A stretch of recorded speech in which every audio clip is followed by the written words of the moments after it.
안녕하세요. 이주은 부부 가족상담센터 원장 이주은입니다. 사연을 보겠습니다. 저는 결혼하고서 해외에 이민 가서 5년 정도 살게 되었어요. 첫째 아이를 낳고 2년은 거의 매일 시어머니와 영상통화를 했어요. 코로나로 아이도 못 보시고 멀리 사시는 게 마음 쓰여서 신랑은 거의 먼저 연락하지 않고 제가 친정아버지보다도 더 자주 연락을 드렸습니다. 그러다가 최근 처음으로 시부모님이 저희가 사는 곳에 2주 정도 놀러 오셨는데 시부모님과 더 놀고 싶다고 떼쓰는 큰딸을 훈육하러 2층에 올라갔는데 훈육 중에 아이가 소리 지르며 울고 저는 화를 삭히려 방문 뒤에서 호흡을 하고 있는데 시어머니가 아시면서 아이가 혼자 우는 모습을 보시고 올라오셔서 아이를 안고 내려가시려 하셔서 저도 모르게 두고 내려가시라며 소리 지르고 아이를 바닥에 밀쳤습니다. 그 모습에 화가 나서 나가시고 그렇게 시아버지도 들어오셔서 속상하신지 갑자기 술을 꺼내 오셔서 제 앞에서 술을 드시며 화난 얼굴로 제게 가르치듯이 말씀하시는데 너무 지고 싶지 않아서 훈육 중에 올라오시면 안 됐었다고 제 마음의 말을 했더니 화가 나셔서 제 모습이 버릇없다 느끼셨는지 곧장 한국에 가신다고 하면서 두 분 다 나가시고 신랑과 또 싸우다가 한국에 계신 친정 아빠한테 영상통화로 딸이 이러는데 맞냐며 자리에 없는 저희 아빠까지 걱정시켜 제가 신랑의 뺨을 때렸더니 신랑도 저를 때리고 저도 너무 황당하지만 내가 왜 맞았나 생각에 달려들었지만 키도 30cm나 차이가 나는 터라 던져지고 정말 힘든 밤이 지나고 다음날 일어나서 시어머니께 죄송하다 말씀드리고 출근했지만 그 사이에 신랑에게 다시는 이곳에 못 오겠다며 어머니가 우시며 말씀하시고 그게 또 속상한 신랑도 죽고 싶다며 힘든 시간이 지났습니다. 몇 개월 지나 한 번 더 시어머니께는 진심으로 소리 질러서 죄송했다는 사과도 드렸고 시어머니도 그날 올라가지 말았어야 했다고 저에게 사과해 주셨어요. 그렇지만 시아버지는 그 마음이 아직 남아있고 본인도 사과받아야 한다는 마음이 있으신 것 같고 시어머니도 기회가 되면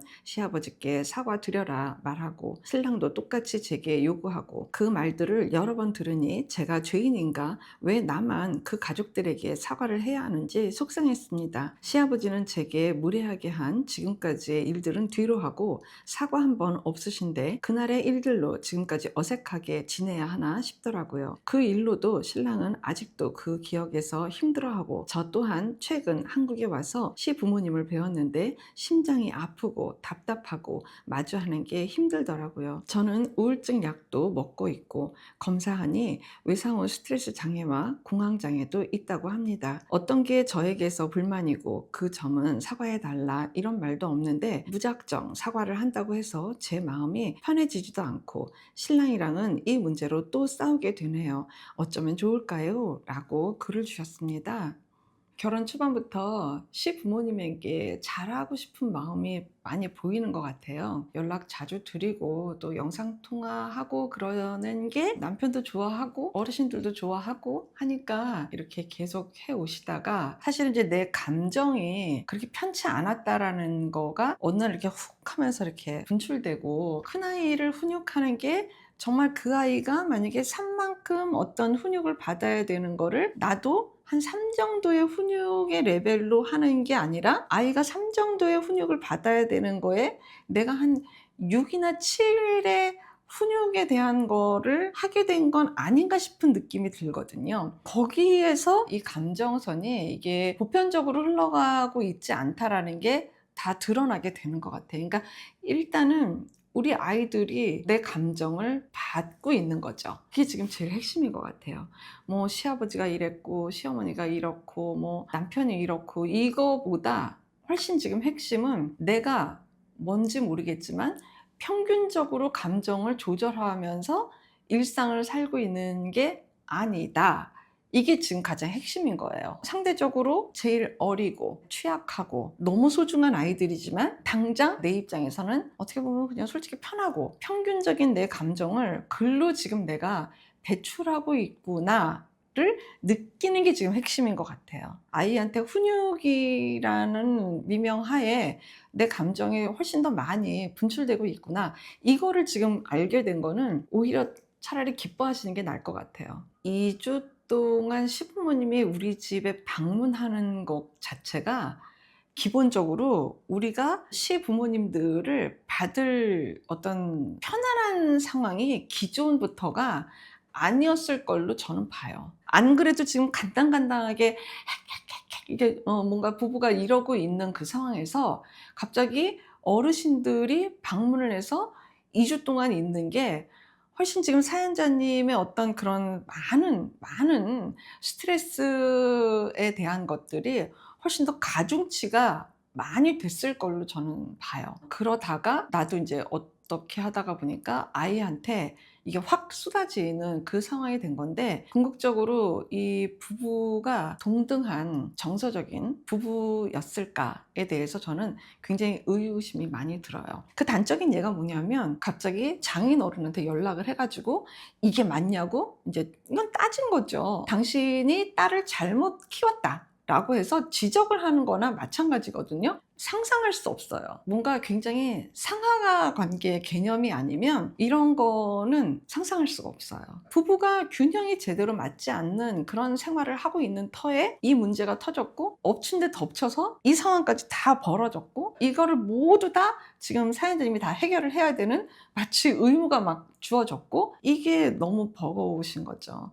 그 사실 사연자님이 다 해야 될 내용이 아니거든요. 그러니까 우리는 불균형 부부인 것을 먼저 인정도 하고 그 문제를 들여다봐야 되는 게 아주 핵심이에요. 그리고 결혼 초반부터 시어르신들한테 되게 뭔가 마음을 다해서 하잖아요. 해외에 계시니까, 이민 가서 계시니까 어르신들한테 이렇게 잘할 수 있어요. 그런데 남편이 연락하지 않아도 아주 능동성을 발휘해서 사연자님이 먼저 연락을 하면서 뭔가 이렇게 더 한 차원 이렇게 오버된 그 느낌이 있잖아요. 저 그거 잘못됐다고 생각하거든요. 본인의 집이면 본인이 좀 더 나서서 할 수도 있고, 물론 며느리 되시는 사연자님이 좀 더 나서서 할 수는 있겠지만, 그건 뭐 한 1, 2회, 한 몇 번 가끔 가다가 뭐 그럴 수는 있겠지만, 남편이 거의 그냥 손 놓고 있는데도 그 연락하고 막 이렇게 하는 것들을 왜 그렇게까지 해왔을까? 그러니까 뭔가 거기서부터가 아이를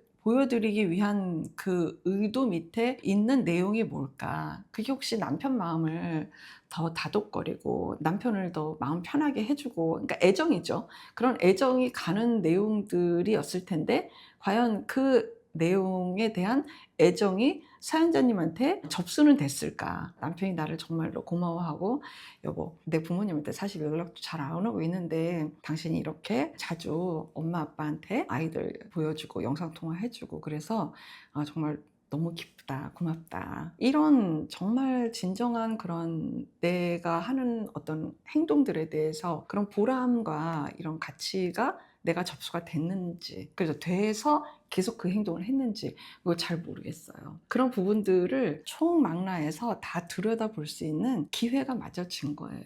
오히려 저는 그렇게 접근해야 되는 게 맞는 것 같고, 지금 모두 다 내 잘못이어서 내가 남편한테도 사과해야 되고 시아버지한테도 사과해야 되고 시어머니한테도 사과해야 되고 나는 굉장히 잘못된 엄마고, 이 모든 것들을 지금 사연자님이 다 이구지구 해야 되느냐에 대한 것은 저는 아니라고 생각해요. 그러니까 내 마음이 사실은 굉장히 속상하고 되게 굴곡져 있고 뭔가 편하지 않음에도 불구하고 그냥 넘어가지게 되었던 내 마음이 무엇이었을까, 이런 것들을 점검하고 짚어보는 것은 굉장히 중요한 내용이 될 것 같습니다. 이제는 건강한 직면이 되셔야 될 때라고 봅니다. 고맙습니다.